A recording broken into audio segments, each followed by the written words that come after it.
تو لڑکیوں والا پروگرام بالکل بھی اس کی پلاننگ نہیں تھی، لیکن ہمارے علماء کرام کے آنے میں تاخیر ہوئی، یہ اللہ کی مرضی تھی۔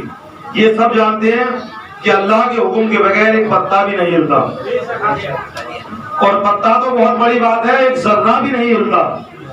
ایک پتے کے اوپر اگر ذرے ڈال دیے جائیں تو کروڑوں ہو جائیں گے۔ تو اسی پروگرام میں دونوں پروگرام شامل ہو گئے۔ جو ہمارا یہ مدرسہ ہے، مدرسہ برکات عائشہ لڑکیوں کا، لڑکیاں جو پڑھتی ہیں ان لڑکیوں نے بھی اب تک 1 مہینے کے اندر جو سیکھا وہ بیان کر دیا، کیونکہ ہمارے یہاں پر ہر 1 مہینے کے بعد عورتوں کے لیے اجتماع ہوتا ہے، میراث شریف ہوتا ہے۔ اچھا، ایک مسئلہ آپ کو یہ بھی بتاتا چلوں، کچھ لوگ ہیں جو اہل سنت والجماعت ہیں، مرد ہوں یا عورت، سنی مسلمان، وہ اجتماع کو یہ سمجھتے ہیں کہ اجتماع کیول دیوبندی کرتے ہیں۔ ایسی بات نہیں ہے۔ اجتماع اس کو کہتے ہیں جہاں پر لوگ اکٹھے ہوں، ایک جگہ جمع ہوں۔ یہ کام تو ہمارا تھا، لیکن دوسروں نے اس کام کو کرنا شروع کر دیا، تو اس لیے ان کی طرف اس کا کریڈٹ چلا گیا۔ جس طریقے سے آپ دیکھیں، ہماری جو سنی دعوت اسلامی ہے لگ بھگ 50 سال ہو چکے ہوں گے، 40-42 سال اس کو بنے ہوئے، اور تبلیغی جماعت کو 50-52 سال ہو چکے لگ بھگ، نہیں 50 یا 65 یا 60، وہ 50-55-60 اس سے زیادہ نہیں ہوئے ہیں۔ تو جو کام آقا صلی اللہ تعالی علیہ وسلم کے دور سے صحابہ کو سونپا گیا اور مسلمانوں کو سونپا گیا، پھر اور مسلمان آئے تو انہوں نے اپنا کام کرنا چھوڑ دیا۔ خالی سیٹ ہوتی ہے تو اس پہ کوئی بھی بیٹھ جاتا ہے۔ آپ دیکھیں کاس گنج کی جتنی بھی مسجدیں ہیں، آج سے 20 سال پہلے کا دور دیکھ لیجئے، یہ بچے تو نئے ہیں جو 18 سال کے 20 سال کے، یہ تو پیدا بھی نہیں ہوئے تھے، جو 30 سال والے ہیں 40 سال والے ہیں، ان سے پوچھو 20 سال پہلے کاس گنج کی سنیت میں کیا حال تھا؟ 80% سنیت تھی۔ اس سے اور پیچھے چلے جاؤ، کاس گنج میں پیور سنیت تھی۔ تو یہ سنیت جو ڈوبی، سنیت کو جو زوال آیا، یہ ہماری اور آپ کی خاطر، ہمارے اور آپ کے جو رہنما تھے یا بزرگ تھے، باپ دادے تھے، انہوں نے سنیت کو فروغ نہیں دیا۔ ان کی سستی کی وجہ سے، ان کی کاہلی کی وجہ سے آج دیوبندیت چھا گئی۔ لیکن اللہ کا شکر و احسان ہے، اللہ تعالیٰ ہمارے رہبر جناب مولانا الیاس اتار قادری صاحب کی عمر کو دراز فرمائے کہ انہوں نے سنی دعوت اسلامی کو ایک ایجاد کیا، نبی پاک صلی اللہ تعالی علیہ وسلم کے سنت کے طریقے پر چلنے کا لوگوں کے ذریعہ دیا۔ پہلے ہمارے پاس یہ شکایت ہوتی تھی، ہم سے ملنے والے بہت سے لوگ ہوتے ہیں، آج بھی میں گاؤں جاتا ہوں پھر بھی لگاتا ہوں، لوگ کہتے ہیں کہ ہمارا بچہ بگڑ رہا ہے، بتاؤ کون سی جماعت میں بھیج رہے ہیں؟ کوئی کہتا ہمارا بھیا بگڑ رہا ہے، کون سی جماعت میں بھیج رہے ہیں؟ کوئی عورت کہتی ہے ہمارا شوہر بگڑ رہا ہے، کون سی جماعت میں بھیج رہے ہیں؟ تو ہم اس سے کہتے ہیں کہ اب تمہیں تبلیغی جماعت کی ضرورت نہیں ہے، بلکہ ہمارے پاس اہل سنت والجماعت کا قافلہ سنی دعوت اسلامی موجود ہے۔ ماشاءاللہ، سبحان اللہ، ماشاءاللہ۔ تو یہ بہت بڑا احسان ہے ان کا، اللہ تعالیٰ ان کی عمر کو دراز فرمائے اور ان کا سایہ تمام عالم اسلام پر تاج عطا فرمائے۔ میرے بھائیوں، میرے دوستوں، میری ماؤں، میری بہنوں، میں نے خطبے کی بات جس آیت کریمہ کی تلاوت کا شرف حاصل کیا، اللہ تعالیٰ فرماتا ہے اے محبوب صلی اللہ علیہ وسلم آپ فرما دیجئے اللہ ایک ہے، نہ وہ کسی کا باپ ہے، نہ کسی کا بیٹا ہے، نہ اس کے چھوڑ کر کوئی ہے، وہ تنہا ہے۔ اسی قرآن پاک کی آیت کے تحت چند منٹ میں آپ کے سامنے تقریر کرنے کی سعادت حاصل کروں گا۔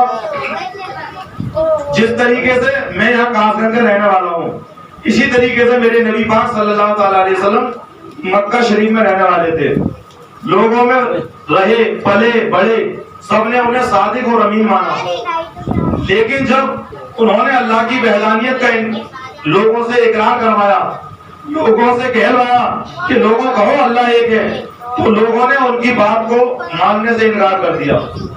انہیں حق بات پسند نہیں آئی، سچی بات پسند نہیں آئی۔ اسی طریقے سے میرے بھائیوں، میرے بہنوں، میرے دوستوں، ہم مسلمان ہیں، پروردگار عالم نے ہمیں اس دنیا میں بھیجا ہے صرف اور صرف اس لیے کہ ہم اللہ کے آگے سر جھکائیں، اللہ کے سوا کسی کے آگے سر نہ جھکائیں۔ ایک فتنہ پوری دنیا میں بہت تیزی سے پھیل رہا ہے۔ واقعہ یوں ہے کہ مہاراجہ شریف کے جو سب سے بڑے کتب ہیں حضرت حضور سیدنا صاحب البرکات رحمت اللہ تعالی علیہ، ان کے حیات ظاہری کے دور کی بات ہے کہ اس وقت ایک شخص تھا نام کا مسلمان، اس نے ایک عمل کیا، ایک چلہ کیا، اس میں اپنے حمزات کو قبضے میں کر لیا۔ حمزات کسے کہتے ہیں؟ جیسے ایک مخلوق ہے فرشتہ، ایک مخلوق ہے جن، ایک مخلوق ہے انسان، اور انسان کی جو پرچھائی ہوتی ہے اس کو حمزات کہا جاتا ہے۔ اس نے حمزات کو قبضے میں کر لیا۔ قبضے میں آنے کے بعد اس نے بجائے سیدھے راستے پہ چلنے کے اس کا غلط پریوگ کرنا شروع کر دیا، غلط راستے پہ لگانا شروع کر دیا۔ جب اس کے ہاتھ میں کوبر آ گئی تو اس نے اس حمزات سے کہا کہ جا دنیا کے چکر لگا، جگہ جگہ گھوم، شہر شہر نگر نگر، جہاں پہ خوبصورت لڑکی دکھائی دے وہ لڑکی روز رات کو مجھے چاہیے۔ اسی طریقے سے وہ کرتا تھا، لگاتار کرتا رہا۔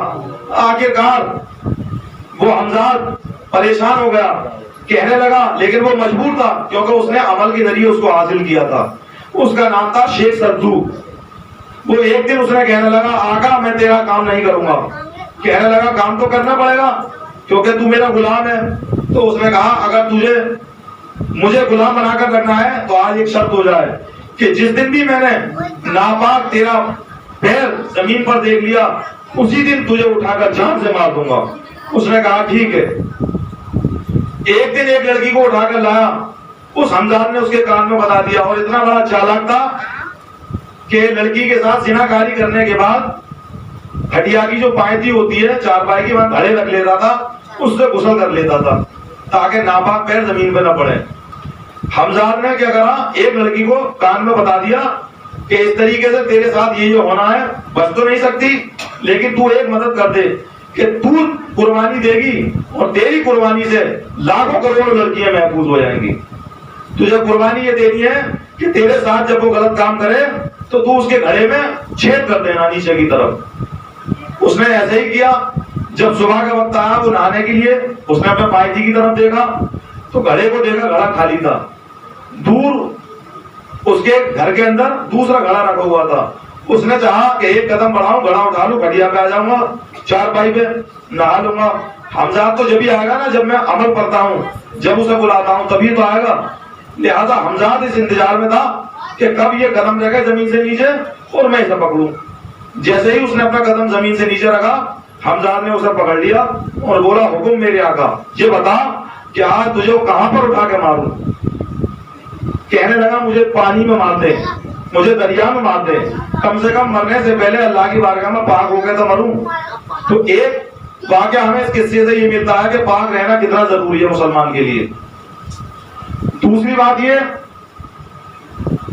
ہر آدمی، ہر مسلمان، ہر مرد، ہر عورت، ہر لڑکی اپنے اپنے سینے پہ ہاتھ رکھ کے سوچے کہ جس کی لڑکیوں کو اس نے اٹھوایا ہوگا ان کے سینے پہ کیا بیتتی ہوگی، ان کے ماں باپ کے دل پہ کیا بیتتی ہوگی، ان کے بھائی بہن کے دل پہ کیا بیتتی ہوگی۔ بتائیے کیا ایسا انسان ہمارا رہبر ہو سکتا ہے؟ کیا ایسا انسان ہمارا پیشوا ہو سکتا ہے؟